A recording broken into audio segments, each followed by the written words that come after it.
Hello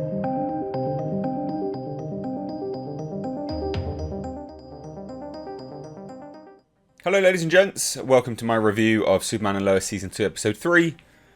Jasper cameo, of course, why not? This episode was interesting. Full spoilers, we'll just talk full spoilers. I'm kind of at a bit of a loss. Like, I liked it, but I also didn't like it all at the same time. Not quite sure what they're doing. So let's discuss it, right? It's not Doomsday in the mine, it's Bizarro Superman. But it's also still sort of Doomsday. So that suit that he comes out in, which FYI, great suit. Like, he was stomping around like a beast.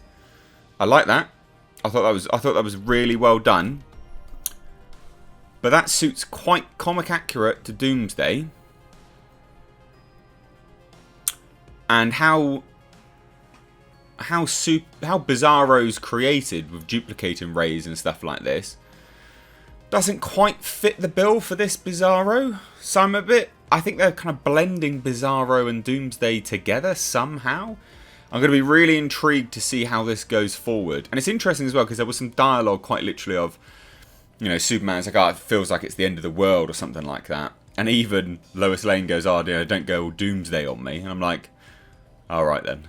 So they're setting up like a Doomsday Bizarro scenario, which isn't... I don't hate the idea. I'm just eagerly anticipating where this goes. Put it that way.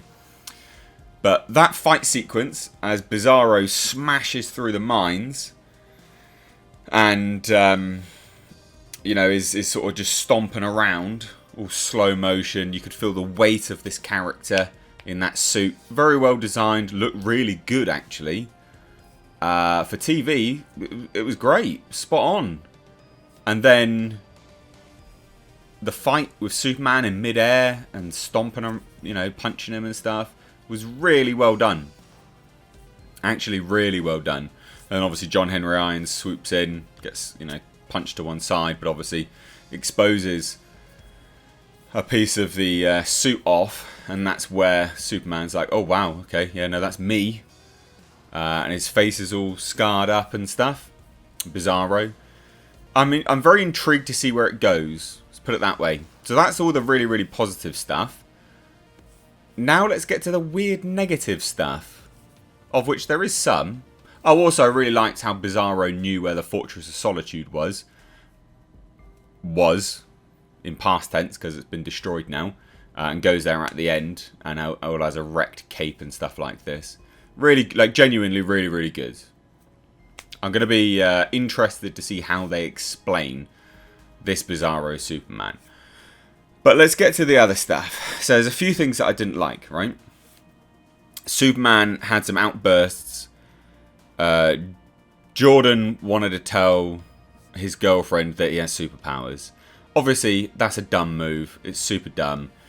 And because Superman is linked, Clark Kent is linked to this Bizarro, he screams at him, "No you don't," or something like that. "No you can't." And his eyes glow and he gets really angry.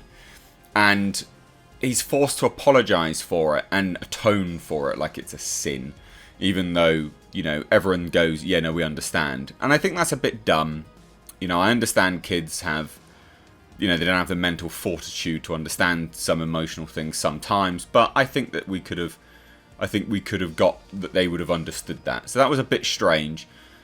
Two other things that really annoyed me was Jordan's girlfriend who kissed the girl. And I praised that last week. I was like, this is good. You know, he just dumped her, just left her alone. I was like, that's exactly how you should do in that situation. Like, I think that's perfectly reasonable. I think it worked. I think it made perfect sense. He's now turning around and having to make up for this somehow in this week's episode. I'm like, what? And then even the mother, Lana Cushing now, even she, when her daughter tells her that she had cheated on Jordan, because that's what she did, even she turned around and was like, "I'm so proud of you." I'm like, what? She's proud because she's authentically herself. And I'm like, that's fine, but you can still teach a moral lesson here. There will be young girls and boys watching this. going, oh, it's fine, I can just snog whoever I want then. And that's not okay. Like, you don't do that. You don't treat people like shit. You know? Like, that's not a good lesson. And one thing I've always praised Superman and Lois for was their good, earnest, wholesome family values. And they dropped the ball on that this week massively. That whole interaction there, you know, there are literally kids that will learn from this show. And they've picked up a bad lesson there. And I also just think that's not how people should act. If I, you know, I don't have any kids. I've just got Lord Jasper.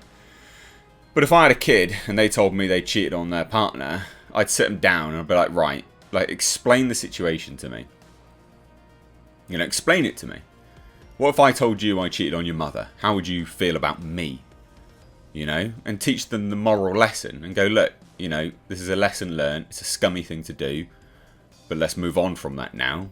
Do you know what I mean? Like, you do something like that. So it was very strange to me. I didn't appreciate it. I thought it was quite odd. No moral lesson. Bad. And then two other things. So there's John Henry Irons' daughter doesn't know that he's, you know, helping Superman. I liked his response to her. Because she's like, all being all like, you know, petulant little child. Like, oh, yeah, we thought we left this, I thought we were going to be normal, blah, blah, blah. Why are you doing it? And he's like, because people need my help. And I was like, boom, there you go. Good. Excellent. But we could have done without that, you know? Like, she could have been a little bit annoyed.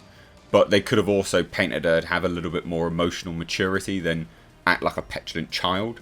So I thought that was a bit dumb, but never mind.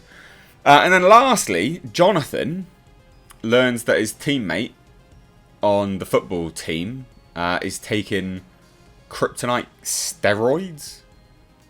And it's his girlfriend that's dealing them to his teammate. That's why he's getting so jacked up. Because he's on crypto gear. Kryptonite gear. And then he's like, he starts a fight. And then he turns around to her and is like, no, I want you to sell them to me.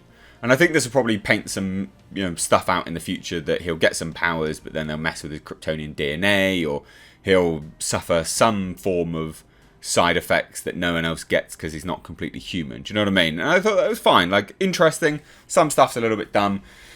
There's just some stuff here where people aren't acting like actual humans, you know, actual real people.